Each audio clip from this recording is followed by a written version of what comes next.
Welcome, Lydia, to the Happy Mind Project. It's Carly and Rich here again to share some of your wisdom. Now, we're pretty lucky because Lids is a relationship counsellor, and in the current climate, when we've all gone from "see you, honey, I'll see you tonight" to all of a sudden "see you, honey, I'll see you in a few seconds," it's probably starting to wear pretty thin with a couple of people. So we thought we'd get you into how can you help us to live in these confined times as a couple and to survive and not kill each other and also thrive?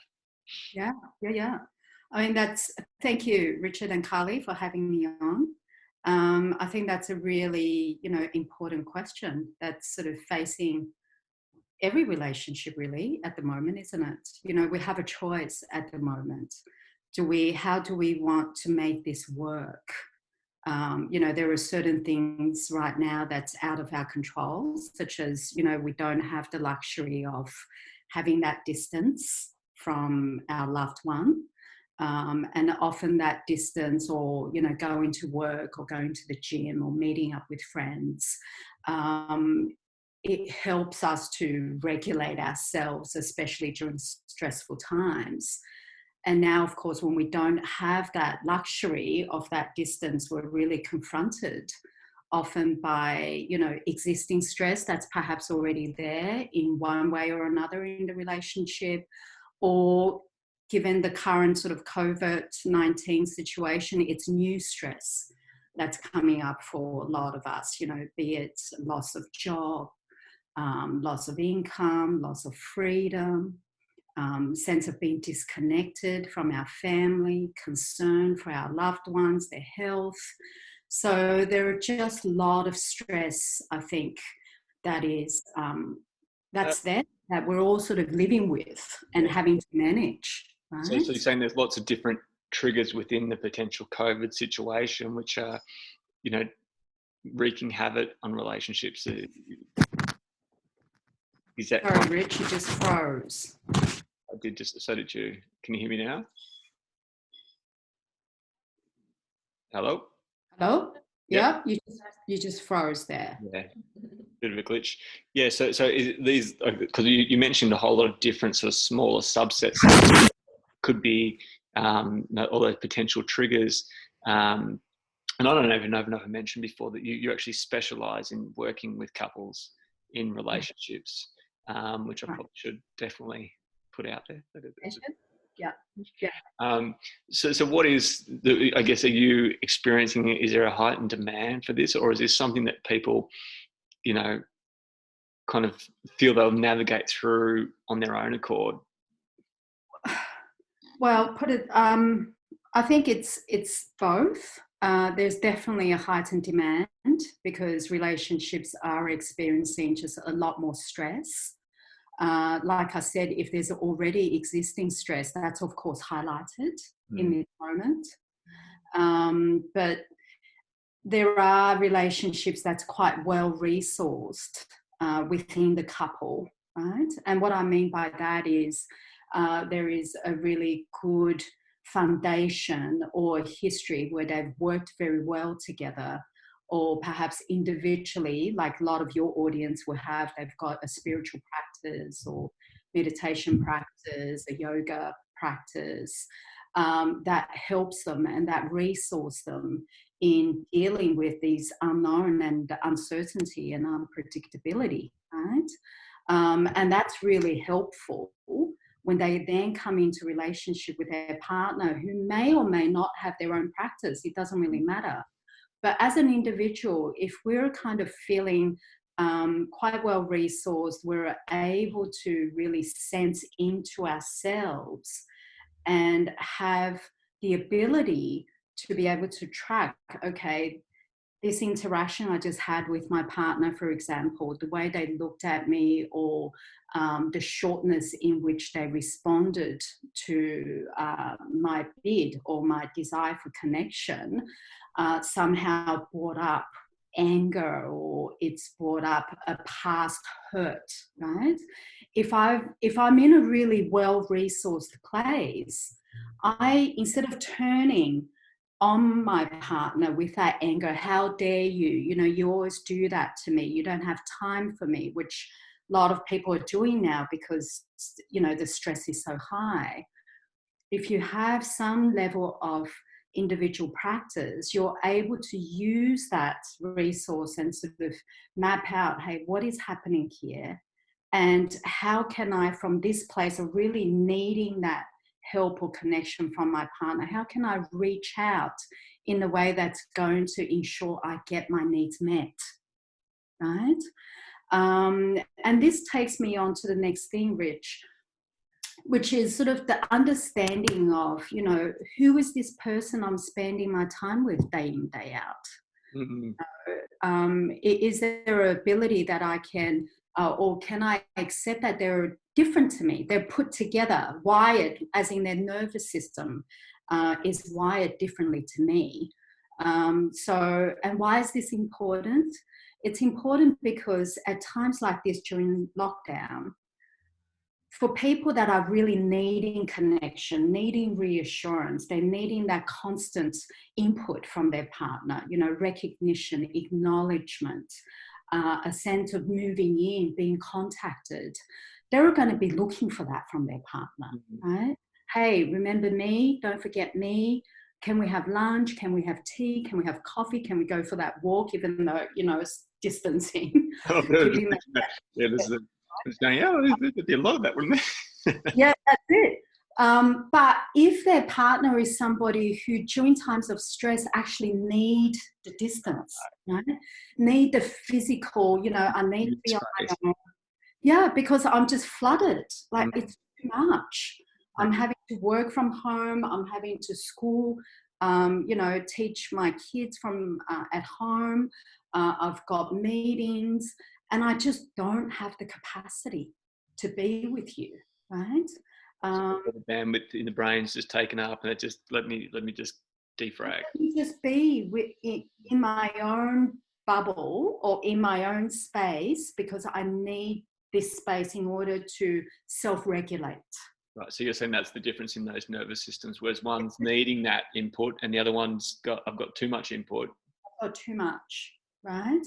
And it's really important to start to have some empathy or compassion for your partner, you know, and this is where the understanding. So, you know, I heard a really beautiful term being taught by one of my teacher, and he talks about emotional generosity. Right. You know, at times like this, can we be generous with, you know, what we demand or what we expect of our partner, and in terms of what we can give? Yeah. But are we able to communicate it in a way whereby we're not pushing our partner away or we're becoming critical or defensive or worse yet, shut down, which of course set up this really awkward and very painful moment within the relationship. And it makes it hard, especially in the current circumstance, because you can't go and meet a friend or go down to the pub and have a drink or, you know, you can't. You're trapped in the Hunger Games or something, and there's normally it's like, okay, yeah, I'll deal with that later. I'll see you later, honey, and we'll reconvene at 6 o'clock and finish this conversation. But that's right. There's no getting out. No, there is no getting out. And then so you kind of then go, okay, so, you know, these kind of interactions, and I see a lot with the couples that I'm working with currently. You know, they feel confined, their freedom's been taken away, and they really are counting on one another to be their support, 100%, right? And sometimes it's not realistic to expect that. What are they doing? What's your advice in these situations? So in this situation, what I'm, you know, helping my couples, the one that I'm kind of working with, is a sense of, you know, one, appreciating that this person is different to me. Yeah. And hopefully I have some understanding of their background, as in their history, where they've come from, and why do they do what they do. Yeah. So we're talking empathy there, right? So empathy, absolutely, because it's so easy for us to be triggered within a relationship and to take it personally. Yeah, this, this person doesn't love me. I'm not good enough. I'm not this enough. I'm not that enough. We just, the list goes on. Yeah, and it's just not. It's not helpful. So what I'm helping my couples to remember at times like this is recognizing that your partner is very different to you, and but that's not to say we don't bring up conversations or we don't ask for connection. I'm not suggesting that at all. But it's how do we go about doing that? Mm. And, so this is where one of my teacher talks about a couple bubble, this concept of having a couple bubble, right? And he talks about the principles. What are some of the principles that we, both of us, recognize and we both hold dear to our heart? And it's something that, is a reminder of how we show up for our relationship and how we show up as an individual, right? In this space. So, these pillars that he talks about is there fairness and justice in the way that we speak to our partner, in the way that we put out our demand, in the way that we respond, right? Do we do our communication, or do we engage with each other from a place of sensitivity, And what I mean by that is recognizing, hey, if your partner has just come off a call with work and you can tell that they're a little bit rattled, right? Because if you're tracking their body language, you'll be able to see. So if they're looking quite tense, is this the moment where you go, honey, it's your turn to make lunch? Probably not. Of course it is. So it's like, are we aware? Are we sensitive to what's going on? Yeah. And also being sensitive is understanding if my partner has been stood down, which a lot of people have at the moment, if they've been stood down and it's really brought up this sense of worth and value and purpose and meaning for them, and they're really spiraling and they're not in a very good place, then how can I, as a partner with this person, approach these subjects or, find out what's your need right now? How can I help you, or how can I be with you? What would be helpful in this moment? It comes down to our phrasing, you could say, the language that we use, our body language, so a lot of the non-verbals. So our posture, our facial expression, our tone, prosody, how we're starting a conversation, right?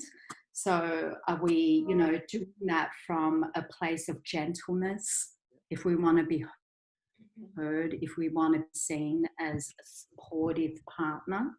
Or are we, because we ourselves are stressed, are we coming from a place of criticism and That all sounds like, because that might sound pretty easy to do, like as you said, to be aware of that. But when someone's stressed, they're going to have a hard time observing others' body language and stuff, aren't they? So how as an individual, what do you do? Like if you're both feeling stressed, then you're both not going to be. You're both. Yeah. So, one of the practice that I would sort of offer or suggest people to do is something that the Gottmans, who, I don't know if you've ever heard of them, they're Americans, they're relationship sort of, you could say, gurus. They've spent 50 years studying relationships and it's all research and evidence-based.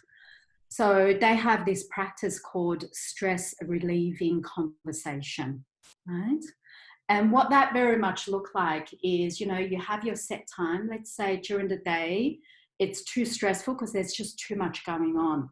Kids, the pets, work, or, your own practice, or, a myriad of things. Could you set time aside, 15 minutes each, choose a time so it's mutually agreed, and one person will be the speaker and the other will be the listener.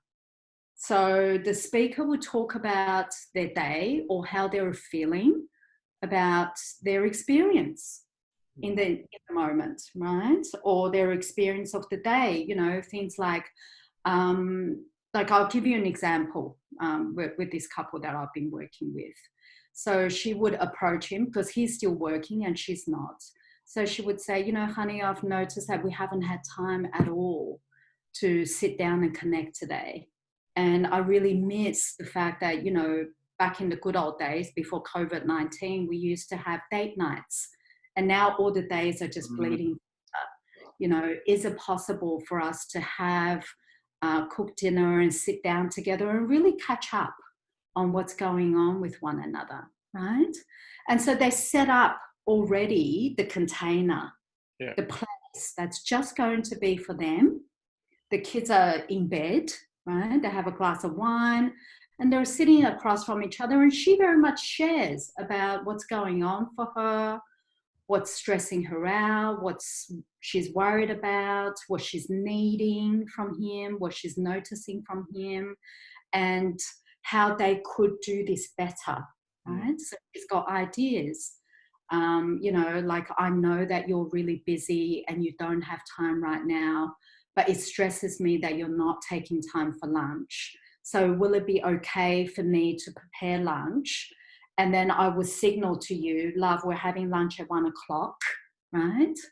And then, you know, there's an expectation that you will come and meet me at that time, because then that's something I look forward to. That's something that's going to help my nervous system to settle, because I know it's a moment of connection for us. You know? And so him being the listener, because it's speaker and listener, the listener is really just taking in, because you've been invited into your partner's world. So this is not a time to give solution or to problem solve or to become defensive. You know, this is where that emotional generosity, can I park my ego by the door, and can I really just be here and be present to my partner and what they're sharing with me? Because it's a real gift, isn't it? Right? Yeah. And then you swap. And then, you know, the speaker becomes a listener, and then, you know, the other way. So this way of having that stress relieving conversation at least once a day really helps the couple to remain connected, and it more or less airs issues that's brewing, that's kind of bubbling up, because we're so good at just squashing things down, right? And, you know, we take on this narrative, which we all have, we've got different versions, but we take on this narrative, you know, they're not there for me, there is no point turning to them for support because they are never.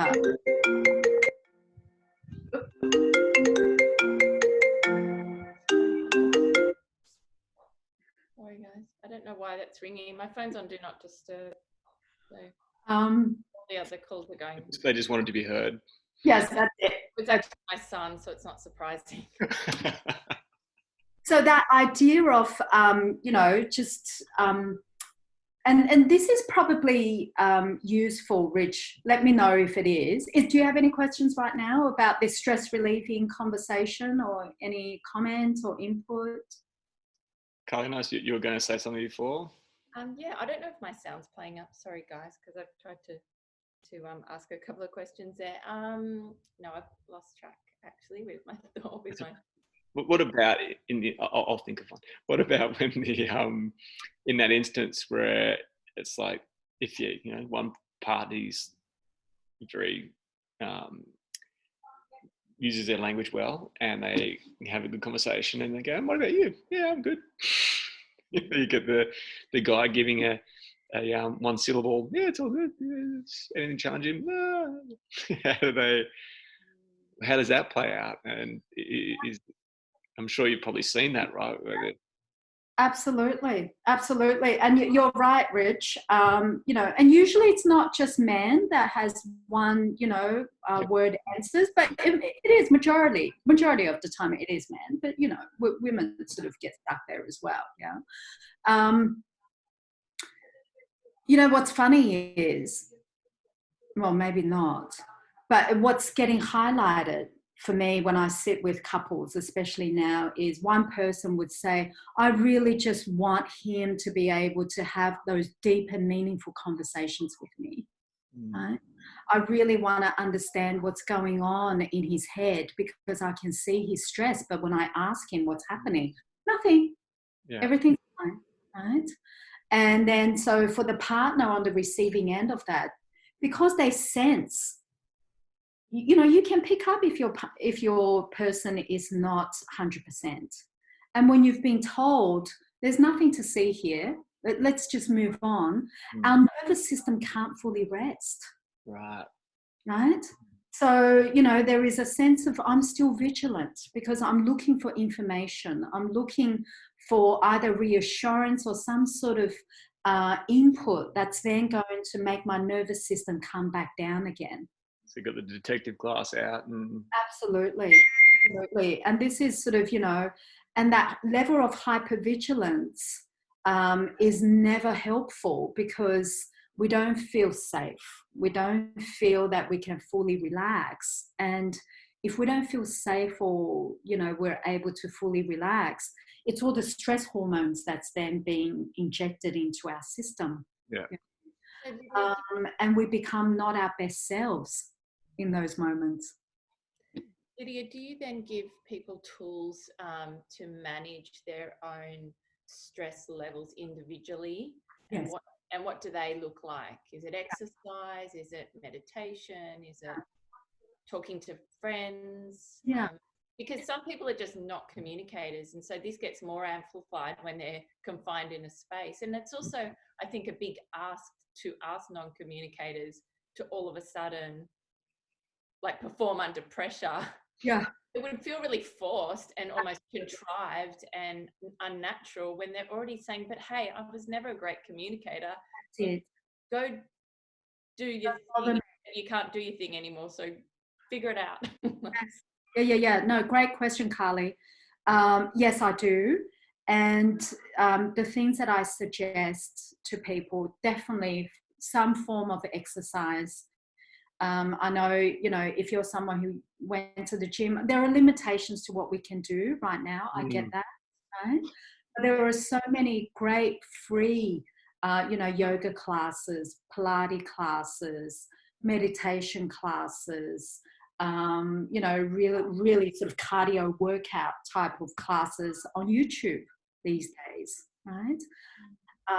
So, you know, go for walks if you can, as long as you could keep your social distance. But some form of physical movement is really, really good in lowering our stress level. Okay, so that is one. Yeah. Journaling is another fantastic tool. It's not for everybody, I know, but if you're a writer and you're like, so you know, you're somebody who really enjoy writing down thoughts or journaling your experiences, this is the time to bring out that journal and, you know, write. And the idea of journaling is really externalizing our experience. So it's not just churning away in our mind, which is just growing and growing in intensity. Yeah. So by journaling, we're externalizing, we're recognizing it because we can see it. It's down on paper, and then it's separate from us, right? It's an experience we're having. It's not who we are. Yeah? So that's really helpful. Mindfulness practice of some sort, and I know a lot of your audience will have some form of a spiritual or mindfulness practice. This is the time where, you know, that's going to serve you very, very well. And when I sort of say mindfulness practice, it's not sitting down on a cushion, and it's not about that spiritual bypassing, right? So this is really about sitting on the cushion and really just moment by moment understand and being with the experience and not shutting it down, really making room for them. Okay, so we get to know them, we start to relate to them in a very different way, hopefully from a place of kindness and compassion for ourselves. So we're saying the experience, so you're talking about a awakened mindfulness state of being aware what's coming up for me, don't judge it, why am I feeling, instead of going, why am I feeling this bad, and defeating yourself, just accepting it. And yeah, exactly. And in that, it's, you know, because we're not just spiritual bypassing, we're not just sort of, you know, Zoom and not being with the experience, we can then also appreciate, hey, if our partner, somebody we've been with, doesn't matter if it's 3 months, 6 months, a year, 5 years, 10 years, 15, really doesn't matter. If somebody, like Carly said, is not one for big conversation, right? Is it fair for us all of a sudden to expect them to become that person? No, it's not going to happen. But in that moment, as we're touching into our own sense of pain, of, wow, I, you know, really long for that connection, yeah? And, you know, be kind to that part. At the same time, can we recognize all the strength that our partner has? You know, they might not be a talker, but there is somebody who's reliable. They've always been there for you. You know, they follow through on their promises. They're a great father. They're a great friend. You know, there is somebody who's reliable, who's quite creative. I mean, think about all the other traits your partner have, because it's so easy for us when we're stressed to go down a really narrow view of this is how it is, and we forget that, you know, within all of us, like I'm more than just a mum. I'm a therapist, I'm a daughter, I'm a friend. I can be narky, I can be gentle, I can be generous. I'm all these things, yeah. But sometimes we forget that, and I think it's a really good reminder. So some form of a meditation practice. And then also, by the sounds of what you're saying there, to try and identify a positive trait. If you're, rather than focusing on what they're not doing, yes, identify, well, okay, they might not be meeting my expectations there, but they're my expectations. What are they good at, or what is it that I see as positive in them? Yeah, exactly. You know, it comes down to the value. What's the value that they've been, you know, bringing to the relationship? You know, and I don't mean value as in dollar cents here. No. Yeah, I was just gonna get my calculator out.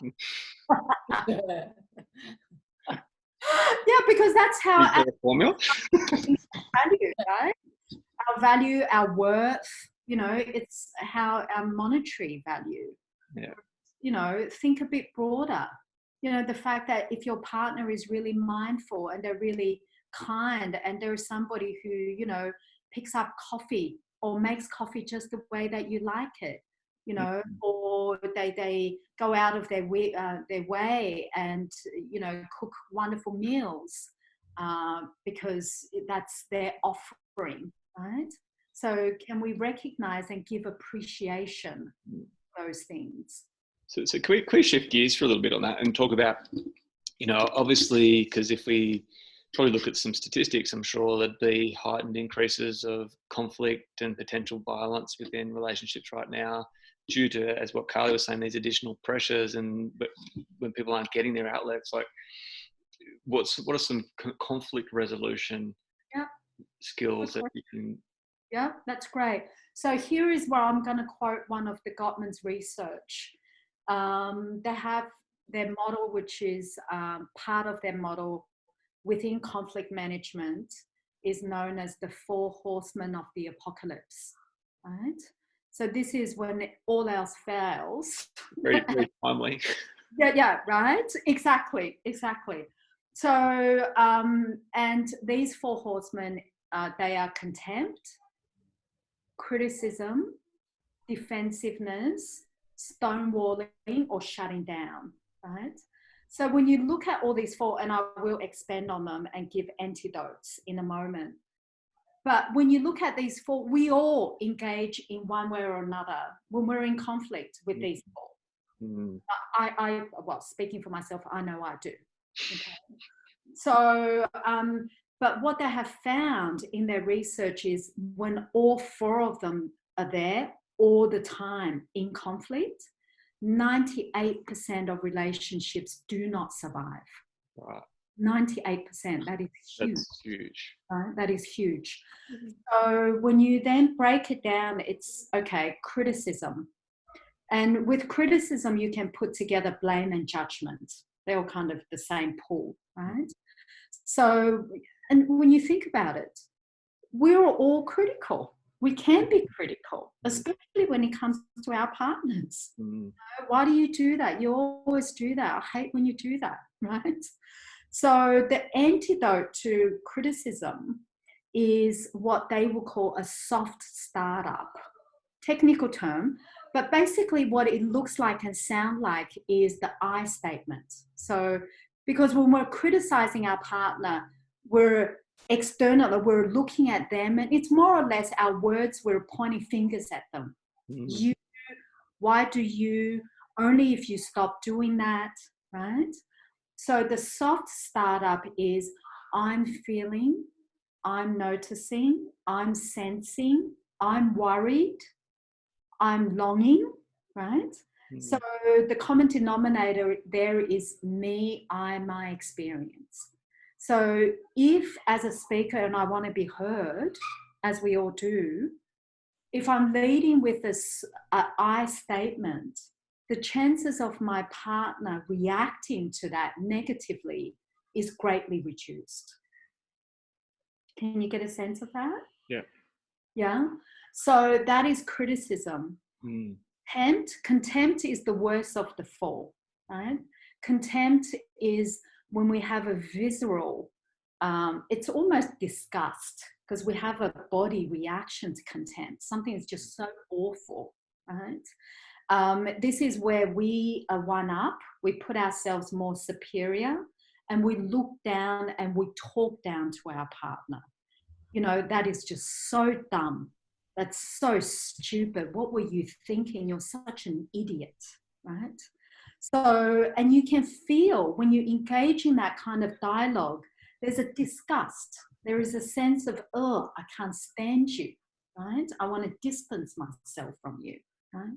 So the antidote to contempt is what they will call creating a culture of positive appreciation. So this is a reminder of, like I was saying before, what are the positives? What's the value? What are the good things that your partner does for you and bring into relationship? You know, the good character traits that made you fall in love with them in the first place.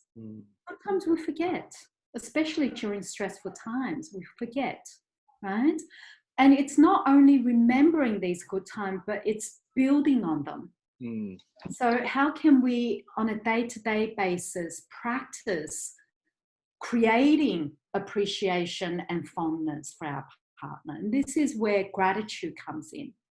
You know, keeping a gratitude journal, right? Or engaging in some gratitude practice costs you nothing, but you reap a lot of rewards. Yeah. So that's contempt. That's the second horseman. Third horseman is defensiveness, and we all engage in this. You know, when we feel that we are wrongly accused or something, you know, it's undeserving, like the reactions over the top, then automatically our nervous system will either shut down, which is the next one I'll talk about briefly, or a wall will go up by shutting down, or we lash out, right? And we would shoot one back. It's like tennis. You know, criticism comes at you, you shoot one right back. Oh, and you think you blah, blah, blah. What about when you did, right? And so the antidote to defensiveness is what portion of this situation or interaction can I take responsibility for? What's my part in this? Because we can never, hand on heart, say, I'm faultless, 100% faultless. It's not true. Because in relationship, it's a two-way. It's a system, right? So what we do is going to have a reaction that's going to come back, that's going to trigger another reaction, right? It's reciprocal loop. So in that, even if it's just 5%, can I take ownership for the 5% that I've contributed, right? And it will sound like, yeah, you're right, honey.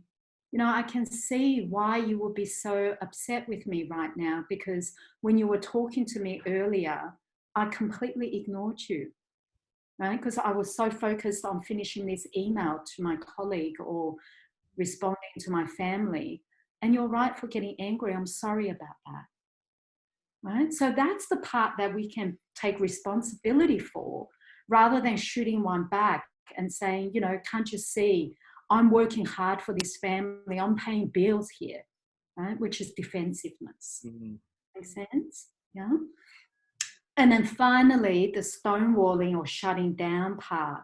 The antidote to that is the physiological arousal system. And this is where a lot of your audience, Rich, would, you know, their mindfulness or their spiritual practice or yoga practice is going to help. So physiologically, when we're under distress, we're activated. Our nervous system is going hyperactive, right? And we're looking for distress and threat, right? So it's moments, instead of shutting down completely where physically you're there but no one's home, what's your practice in soothing your nervous system? So if I'm working with a couple and they're highly activated, because often we hold our breath or our color start to rise, I would say, let's pause, right? Let's take some breaths. So we do the 5 breaths exercise, you know, breathing in on the count to 4, breathing out on the count to 6 or, you know, 7. And the reason why longer exhalation, as you know, it activate the parasympathetic nervous system, which is for rest and rejuvenation. Yeah. So we do the breath exercise.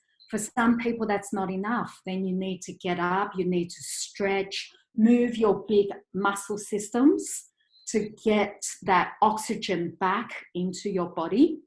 So we're not in lockdown. Yeah. So those are the 4 horsemen when it comes to conflict and the antidote. Does that answer your question, Rich? That's pretty cool. I think that's incredibly valuable, actually, like those 4. Because I think we could all identify ourselves in one of those 4 horsemen, and especially in this time. And I'm just fascinated to see, so you actually do those exercises in person when you see people going into stress state, and what do you do if they you don't get them out, and do you slap them or something? Well, this is stop. That's a really good point, Rich. I do it. And the reason for that is, if we don't come out of our distress state, we're not actually online to engage with our partner.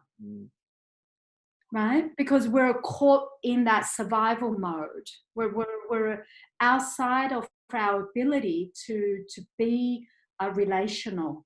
We're just reacting from that place of distress.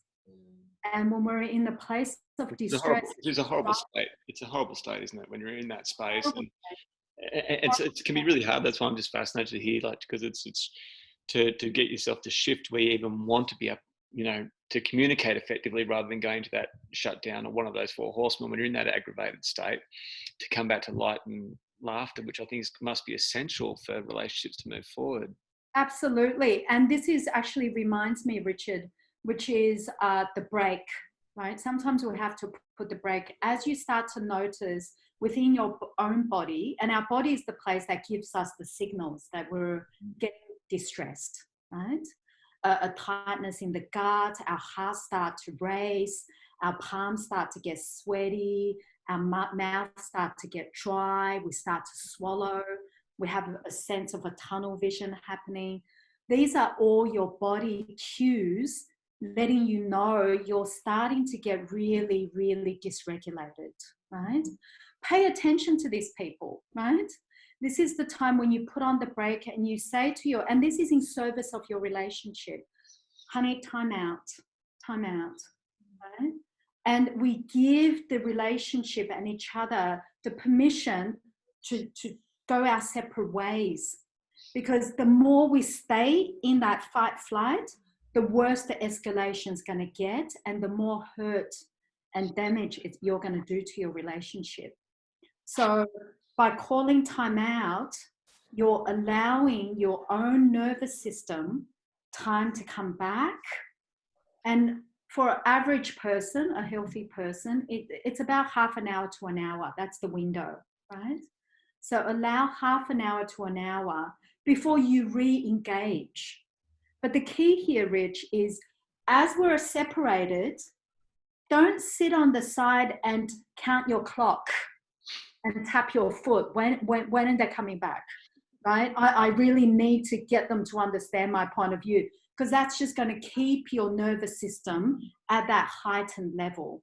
So this is where you go for a surf, you go for a run, you engage in some sort of a creative outlet, you cook, you paint, you listen to music, you know, you do something that's going to take your mind off the fight, get your nervous system back. And then when you both re-engage, remember all those 4 horsemen, starting from that soft startup. You know, I'm sorry that I've said some hurtful things. You know, can we own that? And it really is painful for me that we can't seem to get past this. I really want to work with you. And we do that. Can you get a sense already that your nervous system starts to calm down, because it feels that I've got a friend here. This is safe for me to show up. Do you get a sense of that, Rich? Yeah. What about you, Carly? Yeah, absolutely. I mean, I think they're wonderful tools that you're talking through, Lydia. I guess I just get concerned. I'm just thinking of a friend that has been highly stressed in the last few months. Trying to actually get through to people that are in such a heightened state to have this kind of awareness around healthy, emotionally healthy communication is hard. Like even just that hour or 2 isn't enough for some people that are just so heightened.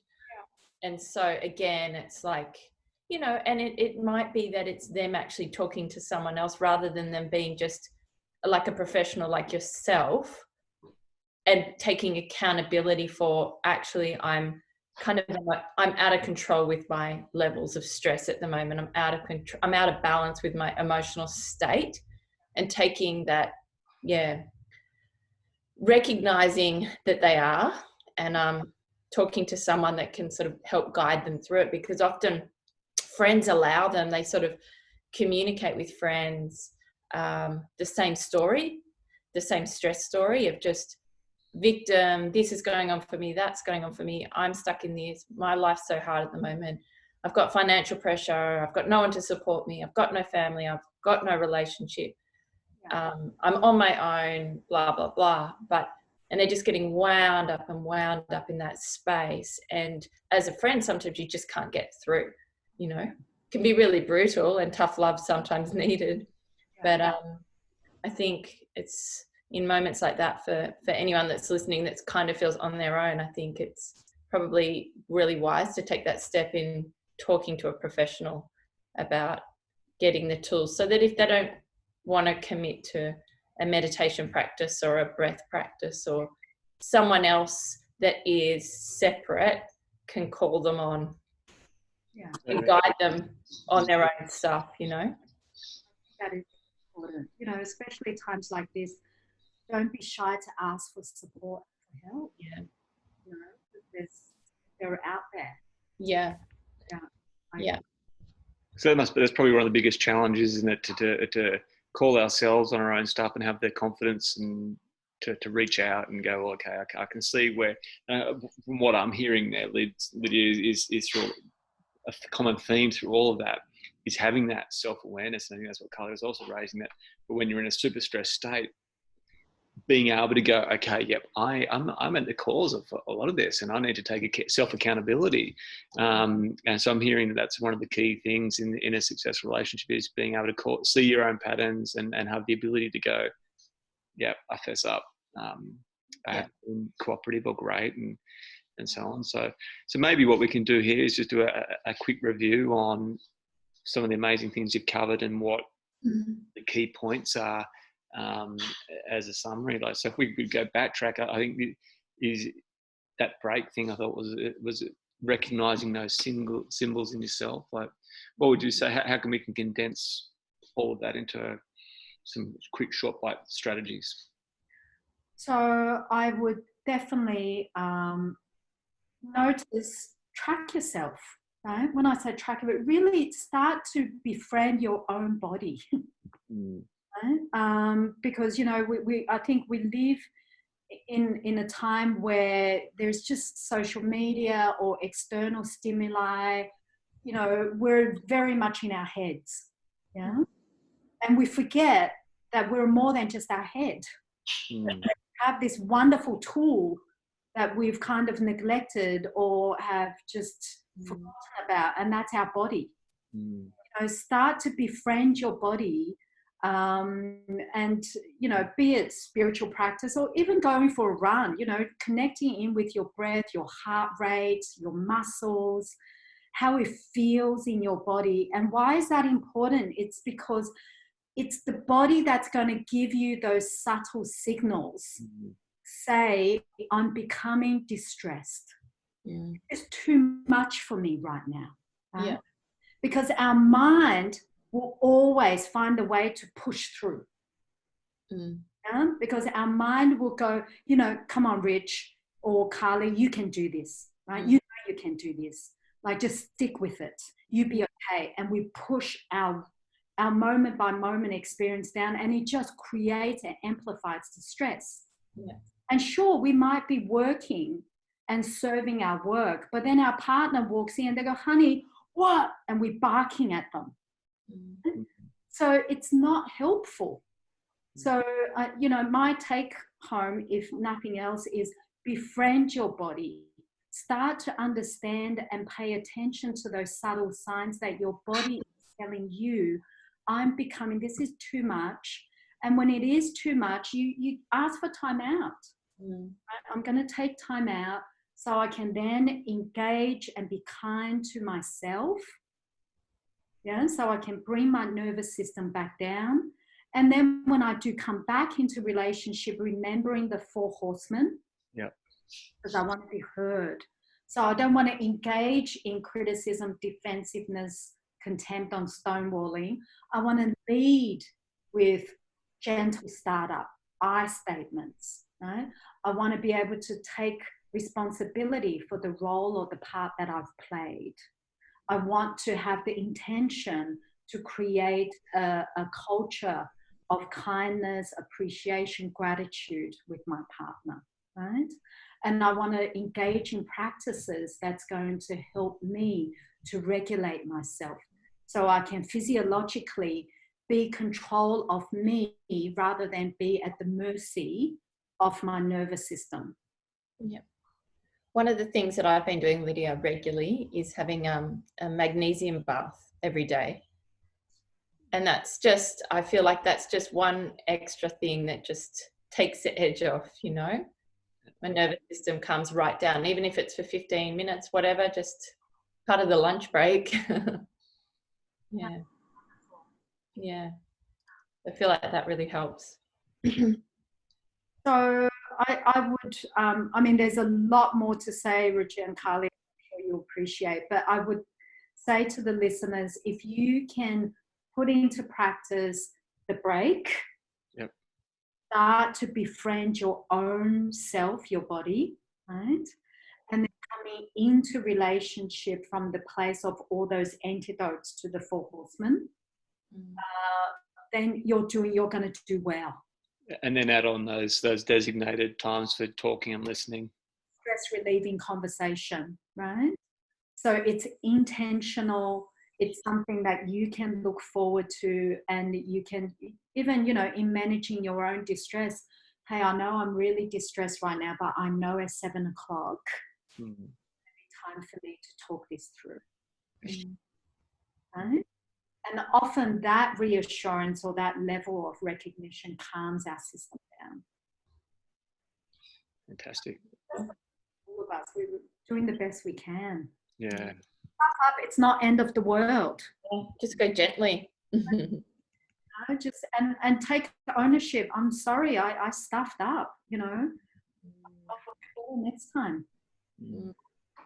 Well, Liz, that was wonderful. And I think, you know, part of the Happy Mind Project is to cultivate a positive outlook, and relationships are very much a part of our interaction on daily life. and especially at the moment when if they stand us up on our lunch date, we can find them in the other room. So, I thought you said you're going on. There you are. Anyway. So yeah, no, that was I think they were really powerful tips. It's that I did get a text message from my wife who's in the other room at one point going, I don't know what the world she's thinking about because it's nothing to do with me, right? That's her thing. Totally kidding. No, that was wonderful, Lydia. And I know you're very up to date on the whole social media platforms, and you don't have any. So where can people find you if they want to connect in? So my website, which I don't know how to put on there. So Lydia Simone of Counselling. I don't know if you can put it on the show notes at all. We'll put a little note Later. We'll mail it out. And then I've got just the inquiry contact page. So if you have any questions, any people want to just know, hey, where do I find this resource? What reading would you recommend? And nothing is too small. Just reach out, and I'll do my best to answer or to help. Yeah, well, as I said, you specialise in working with people and relationships and helping them thrive. So it's been greatly appreciative to you invest your time to help us navigate these strange times. Thank you for the opportunity, both of you, and I love what you're doing. I think it's wonderful. Yeah. Thank you. Okay. Thank you for your time, Lydia. It's lovely to meet you. Yeah, lovely to meet you.